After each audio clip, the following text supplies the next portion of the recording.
Have you ever wondered what Victorians actually ate? The answers are in this video, and they will shock you.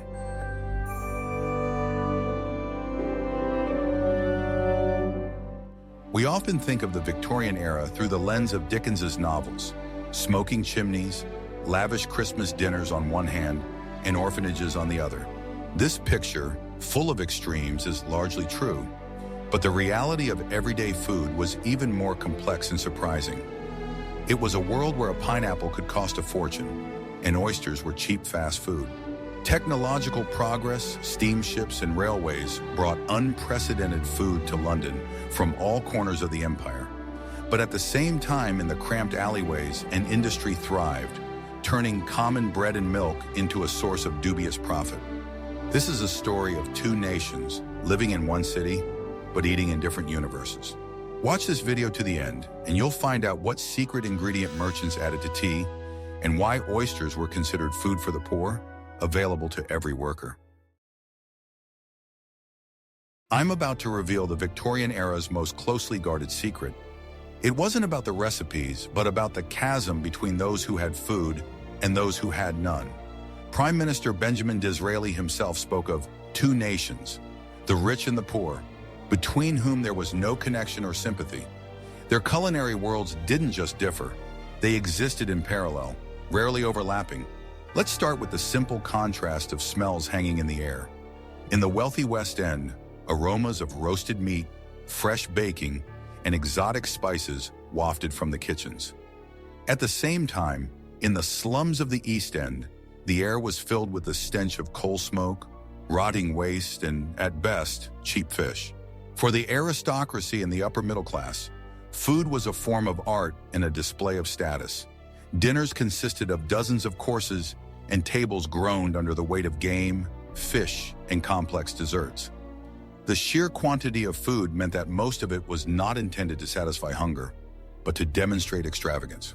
For millions of the poor, food was purely a matter of survival. Their diet was meager, monotonous, and often nutritionally deficient. The main goal was to get enough calories to work another day in the factory or at the docks. Wealthy Victorians worried about indigestion and gout, conditions caused by an excess of rich food and alcohol. Doctors prescribed them diets and rest cures at spa towns. The poor, meanwhile, worried about where to get their next crust of bread. Geographically, London was clearly divided. By moving just a few miles, you could go from a world of abundance to a world of total scarcity. Restaurants, confectioners, and luxury shops were concentrated in some areas, while others were filled only with small shops selling goods on credit. This contrast was so stark that it seemed like the established order of things. Social mobility was extremely low, and the diet you were born into was very likely the one you'd have for life. Food was the most obvious symbol of your destiny. This division was an invisible wall that defined everyone's fate. Do you think it's fair that access to food so strongly defined a person's life? Share your opinion in the comments, and don't forget to subscribe to the channel. Are you ready to learn the truth about what 70% of London's population really ate? For many of them, the reality was not just poverty, but the workhouse. This was an institution for those who could not feed themselves. The food there was specifically designed to be worse than that of the lowest paid laborer. The staple of the workhouse diet was a porridge known as gruel. It was a thin oat or barley soup, boiled with water. It was warm but had almost no nutritional value, serving only to fill the stomach. The quality of this gruel was a constant subject of complaints.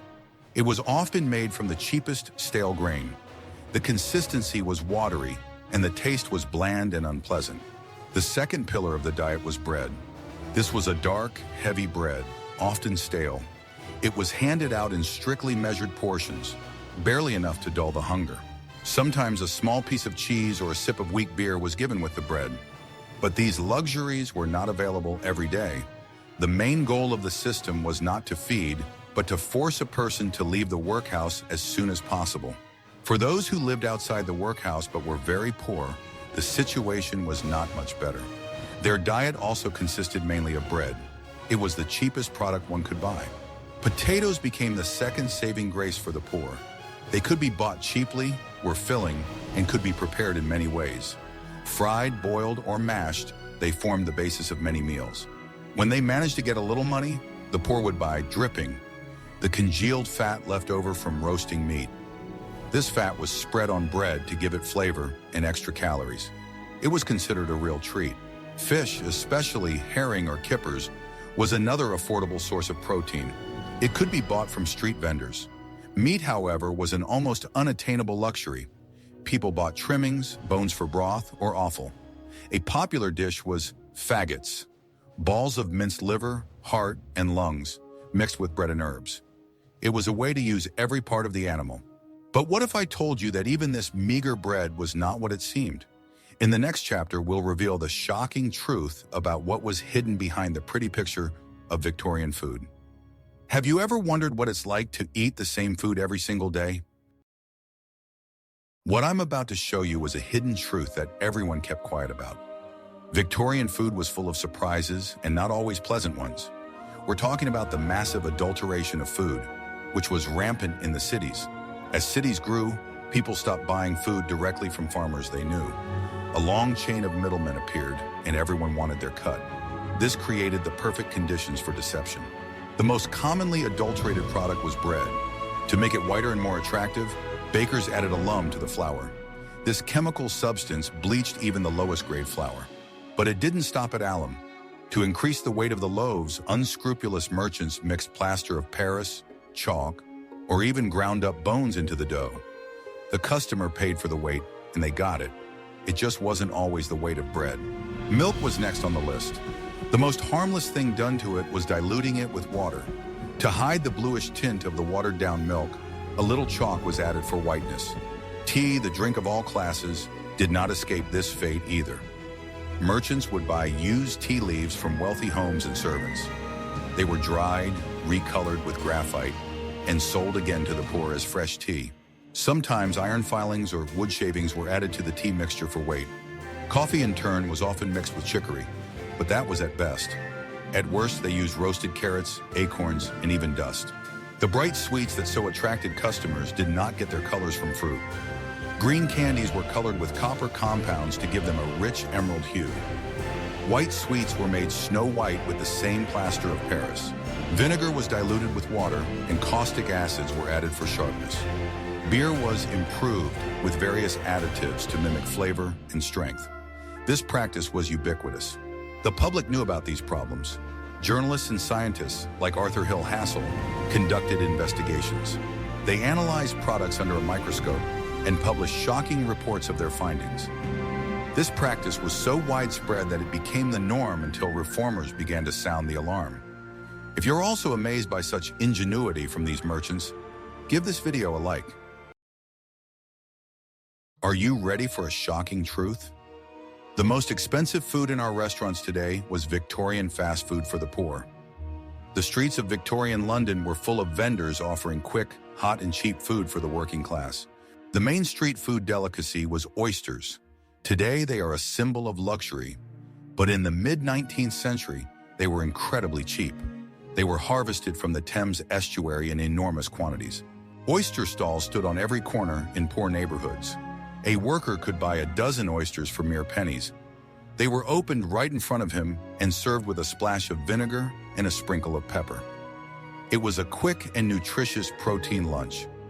Oysters were such a commonplace food that they were even added to meat pies to make them cheaper and bulkier. They were called the poor man's protein. Only towards the end of the era, due to population growth and the pollution of the Thames, did the oyster population plummet.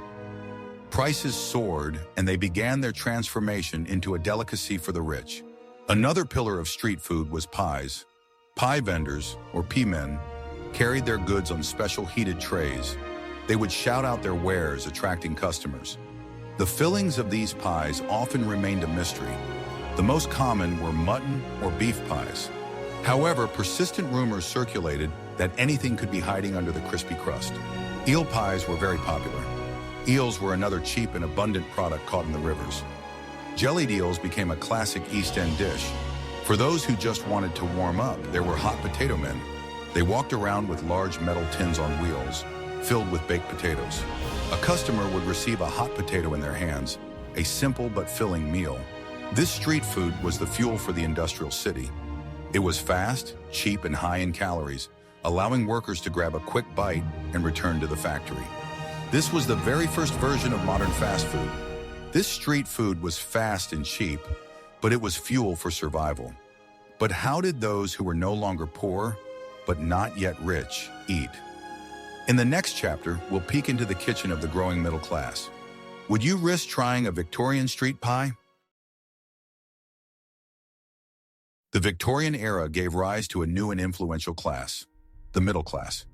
These were clerks, managers, shop owners, and engineers. They were not aristocrats, but they were no longer poor, and their food reflected this new position. For the middle class, food was a matter of respectability. It was important not just to eat, but to eat properly, observing certain rituals. Food became a way to demonstrate one's prosperity and good taste. The central event of the week was the Sunday roast. On this day, a large roasted joint, most often beef, was served. It was a symbol of the family's prosperity. The meat was served with obligatory accompaniments: roast potatoes, vegetables, and of course, Yorkshire pudding. This batter pudding, baked in the fat from the meat, was a filling and beloved dish.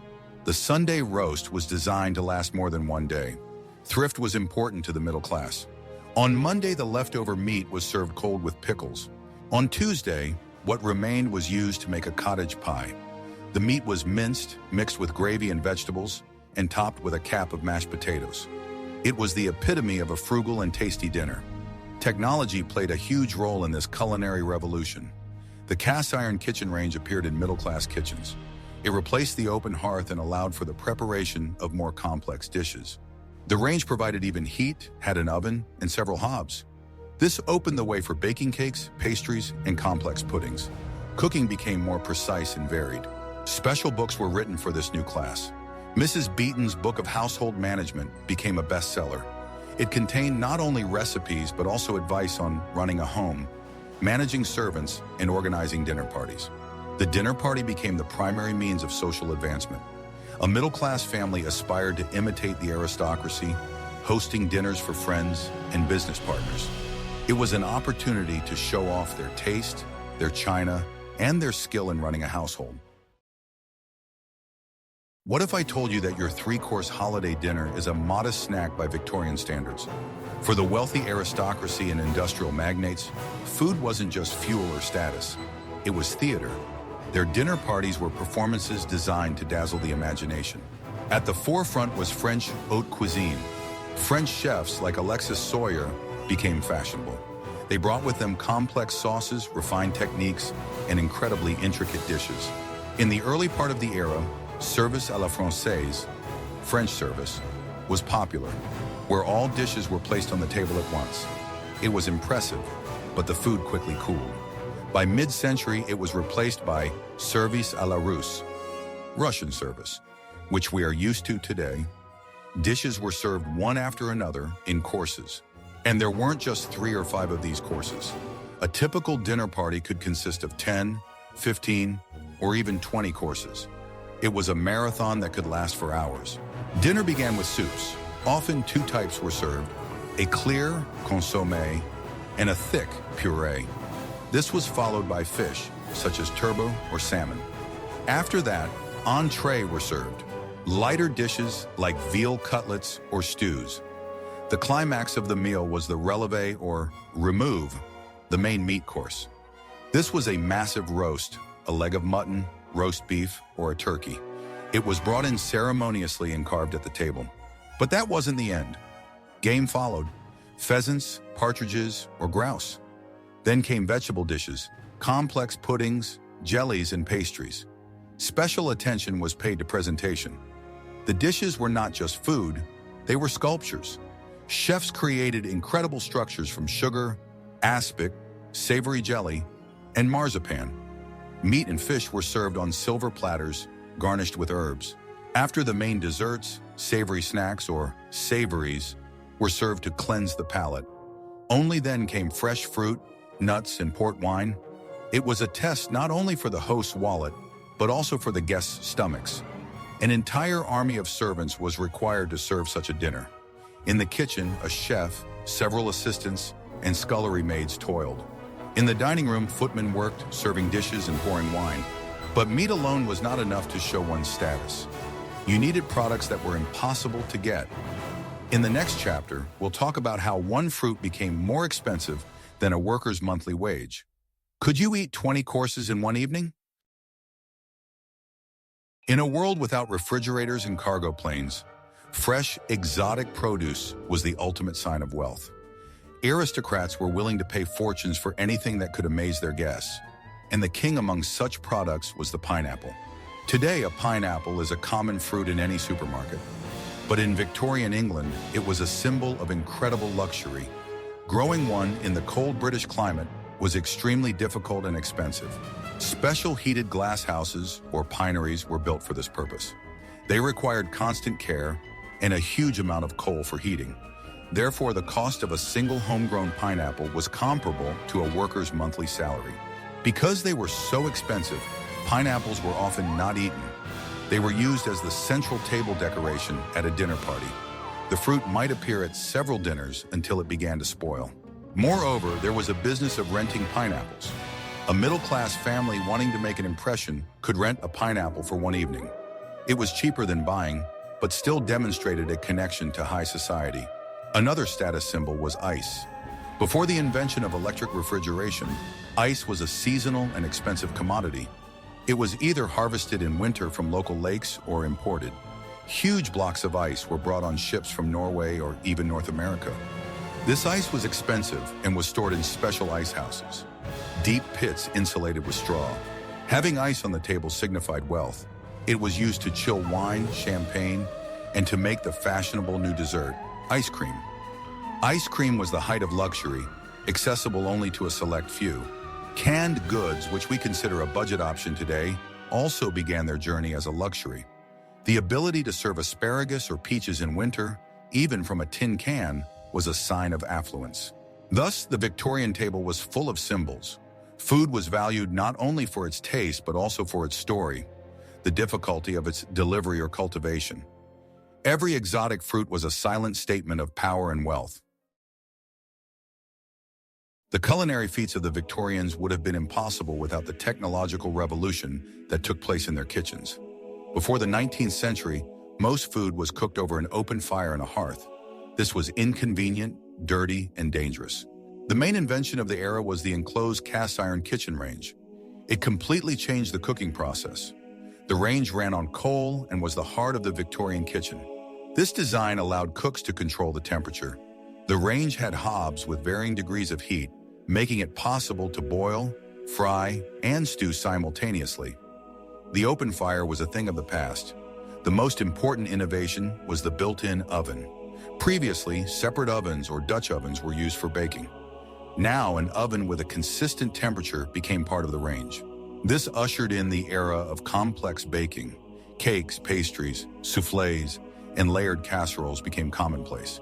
Mrs. Beeton's recipes were designed specifically for such a range. Additionally, many ranges had a built-in boiler for heating water.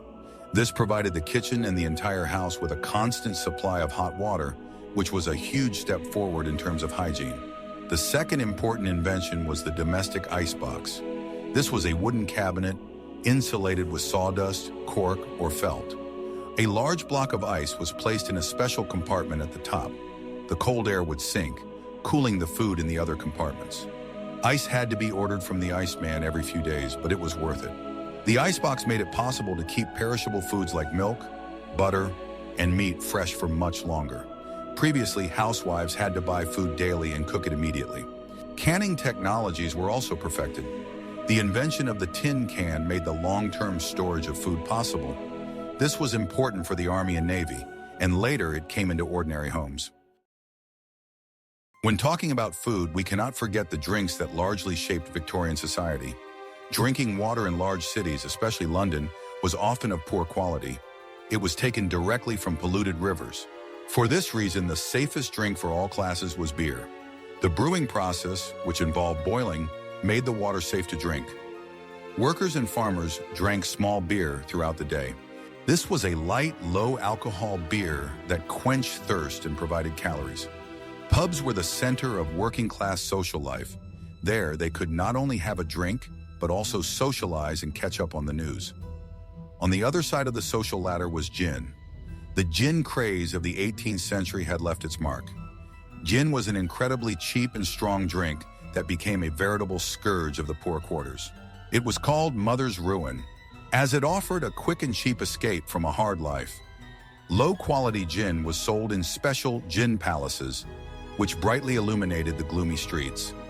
The third, and perhaps the main drink of the era, was tea. It definitively replaced coffee and became the national drink, uniting all classes. The wealthy drank expensive leaf tea from China and India, using exquisite porcelain tea sets. The ritual of 5 o'clock tea became an integral part of aristocratic life. The middle class also adopted tea culture. Tea was drunk at breakfast and in the evening. It was considered a more respectable and healthier drink than alcohol. The poor drank the cheapest tea, often the dust, the leftovers from tea production.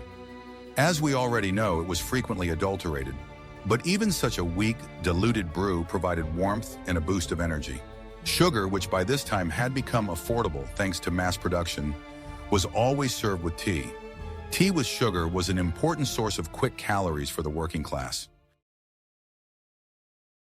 By the mid-Victorian era, the problem of food adulteration had become so acute that it could no longer be ignored. Publications in the press and scientific research sparked a public outcry. Parliament was forced to intervene. In 1860, the first Adulteration of Food and Drink Act was passed. It was imperfect, but it was the first step in acknowledging the problem at a state level. In the following decades, new stricter laws were passed. They introduced penalties for those who sold counterfeit products. The first public analysts appeared, checking food at markets. Change was slow, but it was happening. Society began to realize that it had a right to clean and safe food. This was the birth of the modern quality control system. Simultaneously, another mechanism for consumer protection emerged: brands. Companies that valued their reputation began to package their goods and put their name on them. Companies like Cadbury, Fry's, or Schweppes built their businesses on trust. Their names became a guarantee that the package contained exactly the product that was advertised. A sealed and labeled packet of tea or tin of cocoa was a symbol of reliability. The customer was willing to pay a little more for the confidence that they were not buying sawdust or plaster. We can see that the Victorians' plate was a true mirror of its era. It reflected class inequality, the Industrial Revolution, scientific discoveries, and the darker sides of human nature. From the watery gruel in the workhouse to the rented pineapple at a dinner party, food was the primary language the society spoke. It was an era of contrasts, incredible abundance for some, and a constant struggle for survival for others. A time when the first consumer protection laws appeared and the brands we still trust today were born. The history of Victorian food is not just a collection of recipes. It's the story of how our modern world was formed. What other eras or topics related to the history of everyday life would you like us to explore in future episodes? Perhaps you're interested in the diet of a medieval knight or the secrets of a Renaissance kitchen? Write your suggestions in the comments. And of course, don't forget to subscribe to our channel so you don't miss new fascinating investigations from the past.